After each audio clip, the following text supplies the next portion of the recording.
আসসালামু আলাইকুম, স্বাগত জানাচ্ছি আরটিভির মধ্যাহ্নের সংবাদে। আপনাদের সঙ্গে আছি আমি মাহবুবা জারিন ডায়না। দর্শক, আন্তর্জাতিক জাতিসংঘ শান্তিরক্ষী দিবসের অনুষ্ঠানে বক্তব্য দিচ্ছেন প্রধানমন্ত্রী শেখ হাসিনা। আমরা এখন সরাসরি চলে যাচ্ছি সেখানে। আবাসিক সমন্বয়কারীকে আন্তরিক ধন্যবাদ জানাচ্ছি। আপনাদের সকলের সুখ, স্বাস্থ্য এবং সফলতা, উত্তরোত্তর সমৃদ্ধি এবং মঙ্গল কামনা করে আমি আমার বক্তব্য এখানেই শেষ করছি।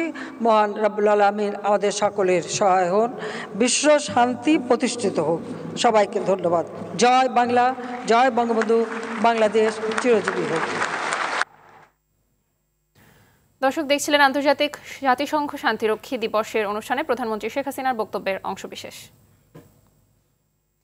এদিকে আন্তর্জাতিক শান্তিরক্ষী দিবস উপলক্ষে তেজগাঁওয়ে বিমান বাহিনীর ঘাঁটিতে শান্তিরক্ষী র্যালি অনুষ্ঠিত হয়েছে। এতে প্রধান অতিথি হিসেবে উপস্থিত ছিলেন স্থানীয় সরকার, পল্লী উন্নয়ন ও সমবায় মন্ত্রী তাজুল ইসলাম। ভোর ৬টায় অনুষ্ঠিত র্যালিতে বিশেষ অতিথি হিসেবে উপস্থিত ছিলেন জাতিসংঘের আবাসিক প্রতিনিধি গোয়েন লুইস সহ বিভিন্ন বাহিনীর ঊর্ধ্বতন কর্মকর্তাবৃন্দ।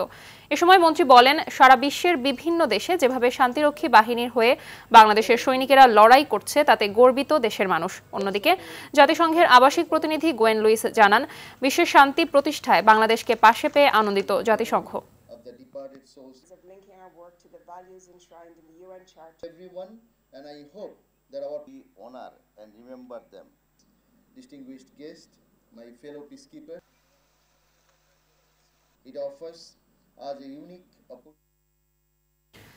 সেপটিক ট্যাঙ্ক থেকে উদ্ধার হওয়া মাংসের টুকরো বাংলাদেশের ঝিনাইদহ ৪ আসনের সংসদ সদস্য আনোয়ারুল আজিমের কিনা তা খতিয়ে দেখা হচ্ছে।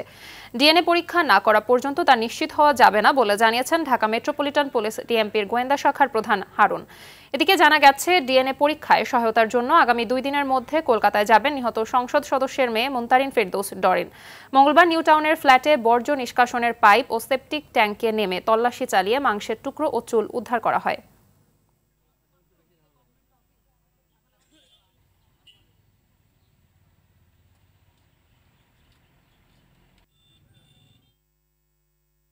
দর্শক, কলকাতা থেকে এ বিষয়ে সবশেষ জানাচ্ছেন সহকর্মী পরমাশিস ঘোষরায়। বাংলাদেশের এমপি খুনের ঘটনার কিন্তু যে নতুন মোড় নিয়েছে গতকাল ২৮শে মে সন্ধ্যের পর আমরা দেখেছি যে এই খুনটা হয়েছিল গত ১৩ই মে এবং ২২শে মে পশ্চিমবঙ্গ পুলিশের সিআইডি যিনি ইন্সপেক্টর জেনারেল অখিলেশ চতুর্বেদী জানিয়েছিলেন যে এই খুনের তদন্ত কিন্তু সিআইডি ভার নিল এবং ২৩ তারিখ আমরা দেখলাম জিহাদ কসাই যিনি যাকে গ্রেপ্তার করা হয়েছিল ২৩ তারিখ এবং তারপর থেকে বারাসাত আদালতে তাকে পেশ করার পর সিআইডি তাদেরকে ১২ দিনের হেফাজত পায় এবং ২৬শে মে কলকাতায় এসে পৌঁছন। ঢাকা থেকে ডিবি প্রধান এসছেন, তারা জানিয়েছিল যে বাংলাদেশে যারা ৮ জন রিমান্ডে রয়েছেন, যে ৩ জন ৮ দিনের জন্য রিমান্ডে রয়েছে, তাদের কাছে তারা জেরা করে যে জিনিস জেনেছে তারা সিআইডির সঙ্গে কলকাতার সিআইডি পশ্চিমবঙ্গ সিআইডির কাছে মত বিনিময় করে তাদেরকে জানান এবং তারা বলেছিলেন যে বাগজোলা খালে যে তদন্ত প্রক্রিয়া শুরু হয়েছিল এবং এরা যে তদন্ত করেছিল খুঁজে দেখেছিল যে দেহার অংশ পাওয়া যায় কিনা, শেষ পর্যন্ত কিন্তু ডিবি প্রধানের কথার অনুরোধে কিন্তু সিআইডিরা গতকাল সারাদিন ধরে অভিশপ্ত সন্দীপা গার্ডেন্সের যে ফ্ল্যাট, সেই ফ্ল্যাটের যে সংলগ্ন যে সেফটি ট্যাঙ্ক রয়েছে সেখানে কিন্তু ভেঙে চুরে তারা কিন্তু সে সেফটি ট্যাঙ্কের ভেতর থেকে কিছু মাংসের টুকরো এবং চুল পায় এবং গতকালই কিন্তু আমাদের আরটিভিকে যেমন জানিয়েছিলেন যে সেটা তিনি নিশ্চিত করেছেন এবং তিনি মনে করছেন এবং সংবাদ মাধ্যমকেও জানিয়েছেন এবং আমাদেরকেও জানিয়েছিল যে এটা এখন ফরেনসিক ল্যাবরেটরিতে পাঠানো হবে। ডিএনএ টেস্টের পরে হয়তো বোঝা যাবে এটা এমপি আনোয়ারের দেহের খণ্ডাংশ কিনা, তবেই কিন্তু মামলাটা দ্রুত একটা জোরালো প্রমাণ সাপেক্ষে তারা কিন্তু আদালতে পেশ করতে পারবে এবং জিহাদকে আরও জেরা করে আরও কিছু যদি আসামিকে আটক করা যায় সে ব্যাপারে তারা তদন্তের প্রক্রিয়া এগিয়ে নিয়ে যাবে। দর্শক, কলকাতা থেকে জানাচ্ছিলেন পরমাশিস ঘোষরায়। দর্শক, এমপি আনোয়ারুল আজিম আনারের বাড়ি ঝিনাইদহের কালীগঞ্জ থেকে সরাসরি যোগ দিচ্ছেন সহকর্মী শিপলু জামান। শিপলু, গতকাল তো সঞ্জীবা গার্ডেনের সেফটিক ট্যাঙ্ক থেকে কিছু মাংসখণ্ড উদ্ধার করা হয়েছে, তো এ বিষয়ে আসলে এমপির পরিবার কি বলছে জানাবেন?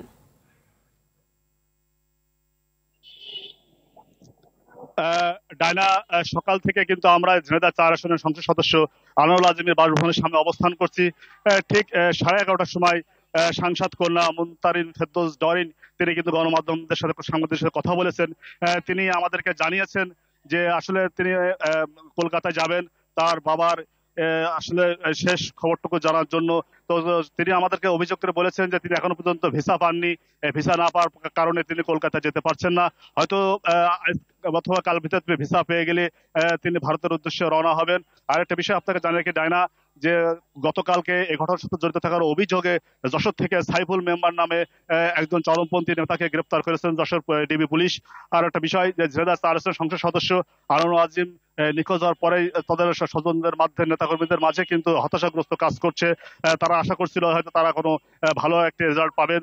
তারপরে গতকাল যখন সঞ্জীবা গার্ডেন থেকে সেফটি ট্যাঙ্কি থেকে যখন মাংসের টুকরা ৪ কেজি মাংসের টুকরা উদ্ধার করা হয়, তখন তারা হতাশায় ভেঙে পড়েছেন। তো দর্শক, আসলে এটা ডিএনএ টেস্টের মাধ্যমে তারা জানা যাবে বলে জানা গেছে। তো আমি কথা বলেছি সাংসদ কন্যার সাথে, তিনি বলেছেন যে যাতে তার সংসদ সদস্য আনোয়ার আজিমের একান্ত সচিব এম এ রৌফকে সাথে করে নিয়েই তিনি কলকাতায় যেতে চান এবং সেখান থেকে ডিএনএ টেস্টের মাধ্যমেই তার পিতার শেষ মানে খবরটাকে পেতে চান। এবং তিনি বলেছেন যে তার পিতা একাধিক মানুষের জানাজা পড়েছেন, তার শেষ ইচ্ছা তার এই শেষটুকু তার দেহ অংশ বিশেষ পেয়ে সেটা তার ঝিনাইদহের মাটিতে তারা এই জানাজা সম্পন্ন করবে বলে জানিয়েছেন। আর একটা বিষয় আপনাকে জানা ডায়না, যে এই ঘটনার প্রতিবাদে আজকে বারোবাজার ইউনিয়ন আওয়ামী লীগের উদ্যোগে বারোবাজার বাস স্ট্যান্ডে একটি প্রতিবাদ সমাবেশ ও মানববন্ধনের আহ্বান করেছেন ডায়না। এই ছিল আমার কাছে ঝিনাইদহ ৪ সংসদ সদস্য আনোয়ার আজিমের নির্বাচনী এলাকা থেকে সর্বশেষ সংবাদ। জি, ধন্যবাদ আপনাকে। ষষ্ঠ উপজেলা পরিষদ নির্বাচনের তৃতীয় ধাপে দেশের ৮৭টি উপজেলায় ভোট গ্রহণ চলছে। সকাল ৮টা থেকে ভোট শুরু হয়ে চলবে বিকেল ৪টা পর্যন্ত।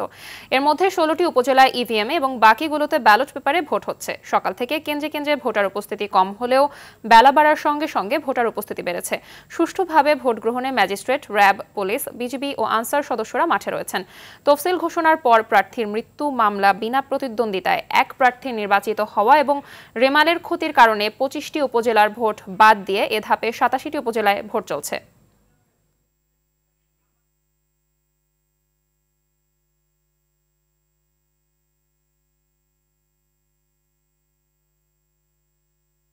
দর্শক, ভোট গ্রহণের বিষয়ে জানাতে চট্টগ্রামের বোয়ালমারী উপজেলা থেকে সরাসরি যোগ দিচ্ছেন সহকর্মী সাইফুল মাহমুদ। সাইফুল, কেন্দ্রে ভোটার উপস্থিতি এবং আইন শৃঙ্খলা পরিস্থিতি কেমন দেখতে পাচ্ছেন জানাবেন। জি মাহবুবা, যেমনটি বলেছেন, ষষ্ঠ উপজেলা নির্বাচন তৃতীয় ধাপে আজকে অনুষ্ঠিত হচ্ছে। এই চট্টগ্রাম ৪টি উপজেলায় নির্বাচন। আমি যেই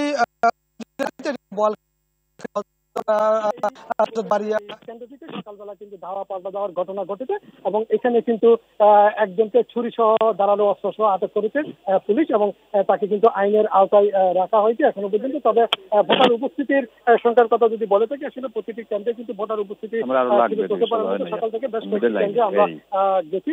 প্রতিটি কেন্দ্রে কিন্তু পুরুষের তুলনায় কিন্তু উপস্থিতি ছিল চোখে পড়ার মতো এবং প্রতিটি কেন্দ্রে কিন্তু এখন এই মুহূর্তে কিন্তু ভোটার উপস্থিতি একেবারে চোখে পড়ার মতো এবং সকাল থেকে উৎসব পরিবেশের মধ্যে দিয়ে কিন্তু ভোট হচ্ছে।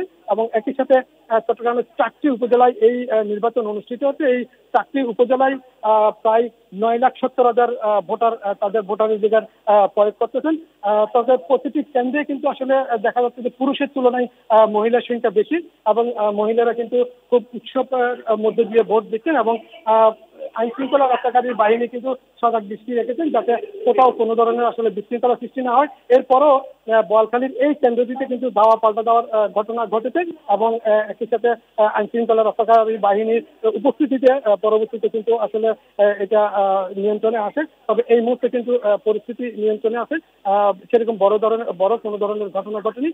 হয়তো বড় কোনো ধরনের ঘটনা ঘটলে আমরা পরবর্তীতে আপনাদেরকে আবার বিস্তারিত জানাতে পারবো। মাহবুবা, এই ছিল নির্বাচন নিয়ে আমার কাছে সর্বশেষ। জি, ধন্যবাদ আপনাকে। ঘূর্ণিঝড় রেমালের কারণে সৃষ্ট জলোচ্ছ্বাস ও জোয়ারের পানিতে খুলনার দাকোপ, কয়রা ও পাইকগাছায় অন্তত ৫টি বাঁধ ভেঙে প্লাবিত হয়েছে লোকালয়। ভেসে গেছে ৩,৬০০টি পুকুর এবং ৯,১১৫টি ঘেরের মাছ। এতে ২৪৫,৯৫,৫০,০০০ টাকার মৎস্য সম্পদের ক্ষতি হয়েছে বলে জানিয়েছে জেলা মৎস্য অফিস। স্থানীয়দের অভিযোগ, টেকসই বাঁধ না থাকায় দুর্যোগে ক্ষতির পরিমাণ বাড়ে। তবে ক্ষতিগ্রস্ত বাঁধ সংস্কারে কাজ শুরু হয়েছে বলে জানায় জেলা পানি উন্নয়ন বোর্ড। এদিকে ঘূর্ণিঝড় রেমালে খুলনায় ৫২টি ওয়ার্ডের অসংখ্য গাছপালা উপড়ে পড়েছে। ঝড়ে ক্ষতিগ্রস্ত হয়েছে প্রায় ৪,৫২,২০০ মানুষ। এছাড়াও ঝড়ে ক্ষতিগ্রস্ত হয়েছে সড়কের প্রায় ২০ কিলোমিটার।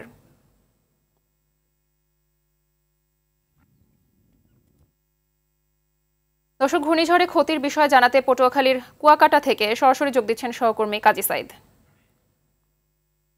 সাইদ, রেমালের তাণ্ডবে ক্ষতিগ্রস্ত এলাকার সর্বশেষ পরিস্থিতি কেমন দেখতে পাচ্ছেন জানাবেন, আর সংশ্লিষ্ট কর্তৃপক্ষের কোনো সহায়তা পাঠানো হয়েছে কিনা?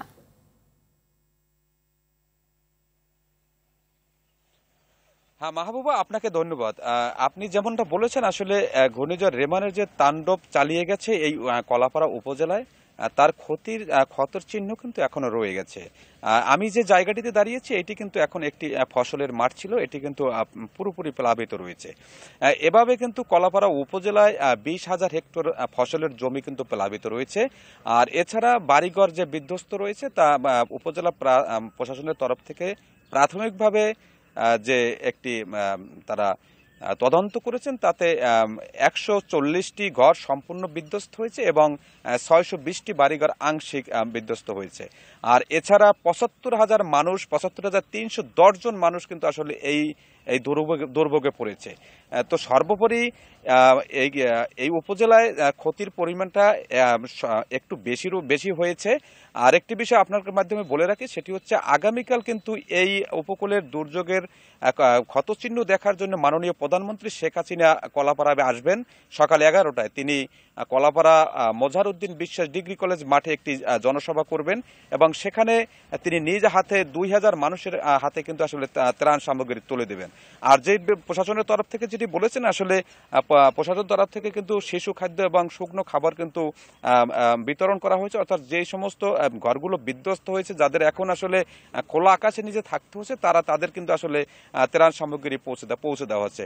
বলা যায় যে আসলে এই ঘূর্ণিঝড় রেমাল এর প্রভাব কিন্তু আসলে সামাল দেওয়ার জন্য উপজেলা প্রশাসনের তরফ থেকে আসলে সর্বস্ব তারা চেষ্টা করছেন এবং তারা মানুষের পাশে দাঁড়িয়েছেন।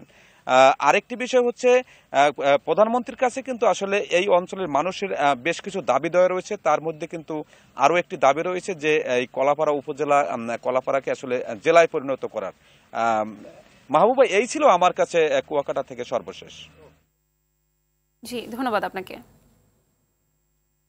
এদিকে প্রধানমন্ত্রী শেখ হাসিনা আগামীকাল ঘূর্ণিঝড় রেমালের আঘাতে ক্ষতিগ্রস্ত এলাকা পরিদর্শনে যাচ্ছেন। বৃহস্পতিবার পটুয়াখালীর কলাপাড়ায় যাবেন তিনি। গেল 26 মে রাত থেকে 27 মে শেষ রাত পর্যন্ত দেশের বিভিন্ন জেলার ওপর দিয়ে আঘাত হানে ঘূর্ণিঝড় রেমাল।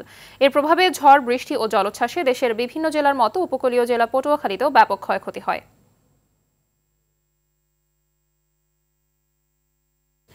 ঘূর্ণিঝড় রেমালের ব্যাপক প্রভাব পড়েছে কাঁচা বাজারে, বেড়েছে বেশিরভাগ সবজির দাম। ক্রেতারা জানান, সোমবার ঘূর্ণিঝড়ের সময়ও বাজারে সবজির দাম কিছুটা কম ছিল। গতকাল থেকে বেশি দামে কিনতে হচ্ছে। ঝড়ের কারণে সরবরাহ কম হওয়ায় বাজারে সব ধরনের সবজিতে 10 থেকে 20 টাকা বেড়েছে বলে জানিয়েছেন বিক্রেতারা। পরিস্থিতি স্বাভাবিক হলে সবজির দাম কমে যাবে বলেও জানান তারা। তবে মুরগি, ডিম, চাল সহ অন্যান্য নিত্যপণ্যের দাম অপরিবর্তিত রয়েছে। টাকা করে কিনতাম, 20 টাকাটা 1.5 টাকা পিস পড়তো, এখন কিনে 1.5 টাকা 2 টাকা, এখন বেশি 2.5 টাকা পিস। 30 টাকা দেশের তোমার বাসি মাল বেচা হয়, ওই মাল না, এটা টাটকা মাল না। পটলের দাম পড়লে আপনার বর্তমানে বেচা লাগে আমরা 60 টাকা। আজকে সব পণ্যের দামই বাড়ছে, আজকে পণ্য আইছে কম, কারণ কালকে 2 দিন বন্যা গেছে, মাল আসতে অসুবিধা হয়েছে, কালকে বাজার বন্ধ গেছে। আজকে প্রত্যেক আইটেমে 10, 15, 20 টাকা বেশি। মধ্যাহ্নের সংবাদ এ পর্যন্তই। সবশেষ সংবাদ জানতে যে কোনো মোবাইল ফোন থেকে 24141 নম্বরে ডায়াল করুন। দুপুরের সংবাদ 1:45টায় দেখার আমন্ত্রণ রইল। ধন্যবাদ সবাইকে।